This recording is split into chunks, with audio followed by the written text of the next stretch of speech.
السلام علیکم ورحمۃ اللہ وبرکاتہ۔ نحمدہ ونصلی علی رسولہ الکریم، اما بعد فاعوذ باللہ من الشیطان الرجیم، بسم اللہ الرحمن الرحیم۔ قال اللہ تبارک وتعالی فی القرآن المجید والفرقان الحمید، شہر رمضان الذی انزل فیہ القرآن ھدی للناس وبینات من الھدی والفرقان۔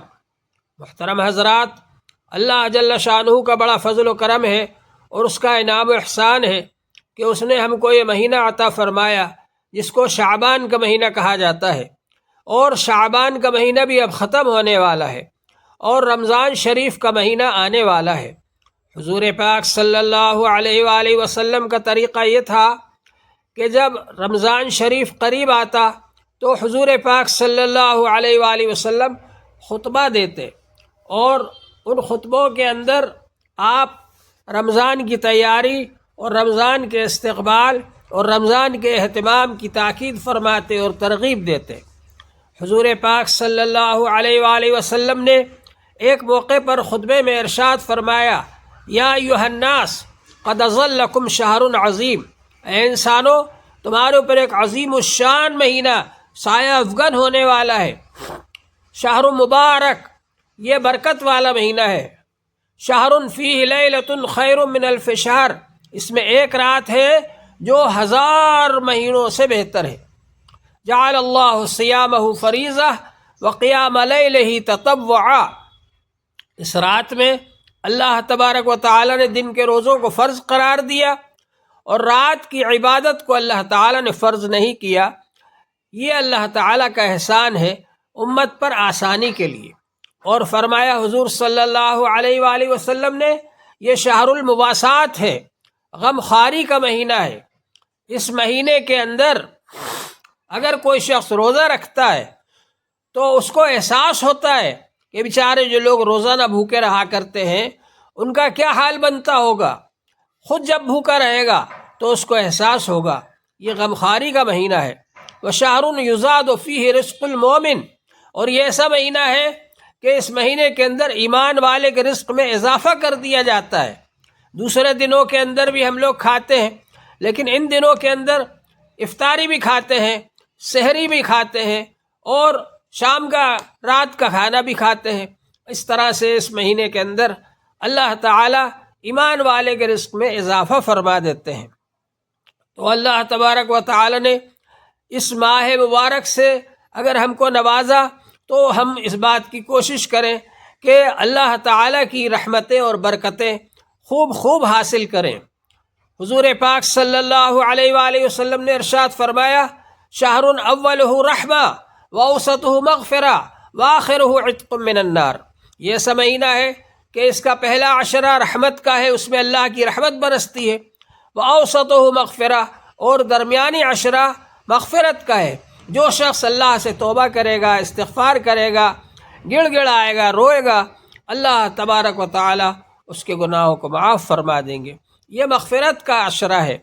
اور اس کے بعد فرمایا وآخرہ عتق من النار، اور اخیر کا جو عشرہ ہے وہ جہنم سے آزادی کا ہے۔ تو ہماری کوشش ہونا چاہیے کہ ماہ مبارک کے اندر ہم اہتمام سے اللہ کی عبادت کریں، توبہ استغفار کریں، تاکہ ہم کو جہنم سے آزادی مل جائے، اللہ تعالی ہماری مغفرت فرما دیں اور اللہ تعالی کی رحمت کے ہم حقدار بن جائیں۔ یہ ہماری کوشش ہونا چاہیے۔ اس ماہ مبارک کے اندر 2 عبادتیں خاص طور پر ہیں۔ ایک تو یہ کہ اہتمام سے روزہ رکھا جائے۔ روزہ یہ ہماری صحت کے لیے بھی بہت فائدہ مند ہے، اور روزہ یہ اللہ تعالی سے روحانی تعلق کا ذریعہ ہے۔ جو شخص روزہ رکھے گا اللہ تعالیٰ کو اس پر بہت پیار آئے گا، اللہ تعالیٰ اس سے بہت محبت فرمائیں گے۔ روزے دار کی منہ کی خوشبو اللہ تعالیٰ کو بہت پسند ہے۔ روزے دار جب روزہ افطار کے وقت دعا کرتا ہے اللہ جل شانہ اس کو ضرور قبول فرماتے ہیں۔ تو روزہ یہ اللہ تعالیٰ کا محبوب بنا دیتا ہے، اور روزے داروں کے لیے اللہ تعالیٰ نے ایک خاص دروازہ تیار کیا ہے۔ اسی دروازے سے روزے داروں کا جنت میں داخل ہوگا۔ اس دروازے کا نام ہے باب الریان۔ تو روزہ اللہ تعالیٰ کا محبوب بنا دیتا ہے۔ اللہ تعالیٰ نے فرمایا کہ اور اعمال کا بدلہ تو فرشتے دیں گے، اور روزے کا بدلہ میں خود دوں گا۔ روزے کا اجر و ثواب اللہ تعالیٰ خود عطا فرمائیں گے۔ اور بعض علماء نے اس کو پڑھا اجزا بہی، یعنی روزے کا بدلہ میں خود ہوں، اللہ تعالیٰ جس کو مل جائے اجر و ثواب میں تو اس سے بڑھ کر اور کیا چیز ہے۔ تو اللہ تبارک و تعالیٰ کی رضا حاصل کرنا، اللہ تعالیٰ کا قرب حاصل کرنا، اس کا بہترین ذریعہ روزہ ہے۔ اللہ تبارک و تعالیٰ نے رمضان شریف کا تعارف اس طرح سے کرایا، شہر رمضان الذی انزل فیہ القرآن، رمضان کا مہینہ وہ ہے جس میں قرآن پاک نازل کیا گیا۔ اور قرآن پاک کیا ہے؟ ھدی للناس، تمام انسانوں کے لیے، جتنے بھی انسان ہیں سب کے لیے ہدایت ہے، سب کو سیدھا راستہ دکھانے والا ہے، سب کے لیے روشنی ہے۔ ھدی للناس وبینات من الہدی والفرقان، اور اس میں ہدایت کے کھلے ہوئے دلائل موجود ہیں، کھلی ہوئی نشانیاں موجود ہیں، اور یہ فرقان ہے، حق اور باطل میں فرق کرنے والا، جائز اور ناجائز کا فرق بتلانے والا، حلال اور حرام کا فرق بتلانے والا، اچھے اور برے کی تمیز پیدا کرنے والا۔ اگر آپ رات میں جا رہے ہیں، اندھیرے میں جا رہے ہیں، آپ کا پاؤں کانٹے پر بھی پڑ سکتا ہے، آپ کا پاؤں پتھر سے بھی ٹکرا سکتا ہے، ٹھوکر لگ سکتی ہے، آپ کا پاؤں گڑھے میں بھی گر سکتا ہے، لیکن اگر آپ ٹارچ لے کر جا رہے ہیں، بیٹری لے کر جا رہے ہیں، روشنی لے کر جا رہے ہیں، تو آپ کو نظر آئے گا ادھر کانٹا پڑا ہوا ہے، اس سے بچ جائیں گے، ادھر گڑھا ہے اس سے بچ جائیں گے، ادھر پتھر ہے اس سے بچ جائیں گے۔ اسی طرح جو لوگ قرآن پاک کو پڑھتے ہیں اور سمجھتے ہیں اور اس کی روشنی میں زندگی گزارتے ہیں، تو وہ حلال اور حرام کا فرق محسوس کرتے ہیں، جائز اور ناجائز کا فرق محسوس کرتے ہیں، اچھے اور برے کا فرق محسوس کرتے ہیں، اور اچھی چیز کو اختیار کرتے ہیں، حلال کو اختیار کرتے ہیں، جائز کو اختیار کرتے ہیں، اور ناجائز سے بچتے ہیں اور حرام سے بچتے ہیں۔ تو اللہ تبارک و تعالی نے انسان کو یہ روشنی عطا فرمائی، یہ نور عطا فرمایا، جس کا نام قرآن پاک ہے۔ قرآن پاک کو پڑھنا اور سمجھنا یہ ہم سب کی ذمہ داری ہے، اور اس کے مطابق عمل کرنا یہ ہم سب پر لازم ہے اور ضروری ہے۔ اور قرآن پاک پر عمل سکھاتا ہے روزہ، کہ جب آدمی روزہ رکھتا ہے تو گناہوں سے بچتا ہے، بلکہ بہت سی ایسی چیزوں سے بھی بچتا ہے جو روزہ نہ ہونے کی حالت میں اس کے لیے حلال تھیں، لیکن وہ اس سے بچتا ہے کیونکہ اب روزہ رکھ لیا ہے۔ روزے کے اندر اگر وہ ان چیزوں کو کر لے گا تو اس کی وجہ سے اس کا روزہ ٹوٹ جائے گا، فاسد ہو جائے گا۔ تو روزے کی حالت میں آدمی جائز چیزوں سے بھی بچتا ہے، تو آدمی روزے کے علاوہ بھی ناجائز چیزوں سے بچنے والا بن جائے، گویا کہ اس کی ٹریننگ دی جاتی ہے، اس کی مشق کرائی جاتی ہے روزے کے ذریعے سے۔ اللہ تبارک و تعالی نے ارشاد فرمایا، یا ایھا الذین آمنوا کتب علیکم الصیام کما کتب علی الذین من قبلکم لعلکم تتقون، ایمان والو تمہارے اوپر روزے فرض کیے گئے جیسا تم سے پہلی امتوں پر فرض کیے گئے تھے، اور یہ اس لیے فرض کیے گئے تاکہ تم متقی پرہیزگار بن جاؤ، تمہارے اندر تقویٰ آ جائے، تم اللہ سے ڈرنے والے بن جاؤ، اللہ کا خوف تمہارے دل میں پیدا ہو اور اللہ کا تقویٰ تمہارے دل میں پیدا ہو۔ گویا کہ تقوی کی ٹریننگ دینے کے لیے اور اللہ کے خوف کو دل میں پیدا کرنے کے لیے اور احکام الہی کی پابندی کی ٹریننگ دینے کے لیے اللہ تعالیٰ نے ہم سے روزہ رکھوایا، روزہ رکھنے کا حکم فرمایا۔ لہٰذا رمضان شریف میں ایک اہم عبادت یہ ہے کہ ہم اہتمام سے روزہ رکھیں، کسی کا روزہ چھوٹنے نہ پائے۔ اگر ایک روزہ بھی بغیر کسی عذر کے اور بغیر کسی مجبوری کے چھوڑ دیا تو سال بھر بھی روزہ رکھنے سے وہ اجر و ثواب اور وہ فضیلت حاصل نہیں ہو سکتی جو کہ روزہ رمضان میں رکھنے سے حاصل ہوتا ہے۔ تو بہرحال اس کا اہتمام ہونا چاہیے کہ ہم رمضان کا روزہ اہتمام سے رکھیں۔ دوسری عبادت ہے تراویح، جس کے بارے میں حضور صلی اللہ علیہ وآلہ وسلم نے فرمایا وقیام لیلہ تطوعا، کہ اللہ تعالیٰ نے رات کے قیام کو فرض نہیں کیا، یہ اللہ تعالیٰ نے ہمارے اوپر آسانی کر دی۔ حضور پاک صلی اللہ علیہ وآلہ وسلم نے ارشاد فرمایا من صام رمضان ایمانا واحتسابا غفر له ما تقدم من ذنبہ، جس نے رمضان شریف کا روزہ رکھا ایمان کے ساتھ، دل میں یقین رکھتے ہوئے اور احتساب کے ساتھ، ثواب کی نیت سے، تو اللہ جل شانہ اس کے پچھلے گناہوں کو معاف فرما دیں گے۔ ومن قام رمضان ایمانا واحتسابا غفر له ما تقدم من ذنبہ، اور جس نے رات میں قیام کیا، رمضان شریف کی راتوں میں تراویح پڑھی، اللہ کی عبادت کی، اس کے بھی پچھلے گناہوں کو اللہ تعالیٰ معاف فرما دیں گے۔ تو یہ رات کا قیام جس کو تراویح کہا جاتا ہے، قیام رمضان ہے۔ حدیث پاک میں اس کو قیام رمضان سے تعبیر کیا گیا ہے۔ قیام اللیل الگ ہے اور قیام رمضان الگ ہے۔ رات کی نماز جس کو تہجد کہا جاتا ہے، تہجد کی نماز تو حضور صلی اللہ علیہ وآلہ وسلم پر فرض تھی اور امت کے لیے نفل ہے، اور اس کے اہتمام کی ترغیب دی گئی ہے اور اس کے بارے میں فرمایا گیا ہے، اس کی فضیلت بتائی گئی ہے۔ تہجد کی نماز کی وہ تو قیام اللیل ہے، وہ تو 12 مہینے ہے، اس کو تو کرنا ہی ہے، پڑھنا ہی ہے، ہر مہینے میں پڑھنا ہے۔ لیکن قیام رمضان جو ہے یہ صرف رمضان شریف کے اندر ہے، جس کو ہم تراویح کہتے ہیں۔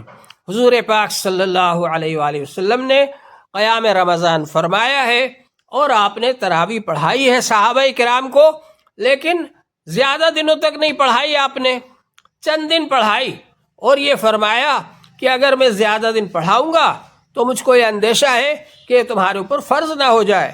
ظاہر بات ہے کہ اگر تراویح فرض ہو جاتی تو پھر امت کے لیے اس کو ادا کرنا دشوار ہو جاتا، مشکل ہو جاتا۔ اس لیے حضور صلی اللہ علیہ وآلہ وسلم نے چند دن تراویح پڑھا کر کے اس کو چھوڑ دیا۔ صحابہ کرام کے ذوق و شوق کے باوجود آپ نے پھر تراویح نہیں پڑھائی، اور اس کی وجہ یہ بتائی کہ اگر میں مستقل اس کو پڑھاؤں گا تو یہ فرض ہو جائے گی تمہارے اوپر۔ بہرحال یہ کہ جب حضور پاک صلی اللہ علیہ وآلہ وسلم تشریف لے گئے، اس وقت تک بھی صحابہ کرام انفرادی طور پر اپنے اپنے گھروں میں یا مسجد میں انفرادی طور پر پڑھتے تھے تراویح کو۔ اس کے بعد میں حضرت عمر رضی اللہ تعالیٰ عنہ نے تمام صحابہ کرام کو ایک جگہ اکٹھا کر کے، جمع کر کے، اور ایک امام کے پیچھے سب کو جمع کر کے تراویح کا سلسلہ 20 رکعت کا شروع فرمایا، جس پر تمام صحابہ کرام کا اجماع ہو گیا۔ تو ظاہر بات ہے کہ حضور صلی اللہ علیہ وسلم کے زمانے میں تراویح ہوئی ہے اور آپ نے تراویح کی جماعت کی ہے اور آپ نے تراویح کی نماز پڑھائی ہے، لیکن آپ نے یہ اہتمام پورے رمضان نہیں کیا، اس ڈر سے کہ کہیں تراویح فرض نہ ہو جائے۔ حضرت عمر رضی اللہ عنہ کے زمانے میں جب یہ وحی کا سلسلہ ختم ہو گیا اور اب فرض ہونے کا اندیشہ ختم ہو گیا، حضرت عمر رضی اللہ تعالیٰ عنہ نے اس کو سب صحابہ کرام کو ایک جگہ جمع کر کے اور تراویح کو شروع فرمایا، اور اس کو 20 رکعت تراویح کا اہتمام کرنے کی آپ نے تاکید فرمائی سب کو، اور سب صحابہ کرام نے اس پر عمل کیا۔ تو ظاہر بات ہے، پہلی بات تو یہ کہ حضور پاک صلی اللہ علیہ وآلہ وسلم نے فرمایا علیکم بسنتی وسنت الخلفاء الراشدین المہدیین، تم پر لازم ہے میری سنتوں کا اتباع کرنا اور خلفاء راشدین جو ہدایت یافتہ ہیں ان کی سنتوں کا اتباع کرنا۔ تو اس اعتبار سے ایک جماعت کرنا اور پورے مہینے 20 رکعت جماعت کے ساتھ پڑھنا، یہ حضرت عمر رضی اللہ تعالیٰ عنہ کے زمانے سے شروع ہوا، لیکن یہ کیونکہ خلفاء راشدین کی سنت میں ہے اس لیے اس کا بھی اہتمام ضروری ہے، اور صحابہ اکرام کا اس پر اجماع ہو چکا ہے، اور ہمیشہ 20 رکعت تراویح ہوتی رہی ہے ہر زمانے کے اندر، تو اس کا ہمیں اہتمام کرنا ہے۔ اگر کہیں پر جلد نماز پڑھ لی جائے، قرآن پاک جلد ختم کر لیا جائے، اس کے باوجود بھی 20 رکعت تراویح پڑھنے کا اہتمام کرے، جہاں بھی تراویح ہو رہی ہیں مسجد میں وہاں پر پڑھتے رہیں۔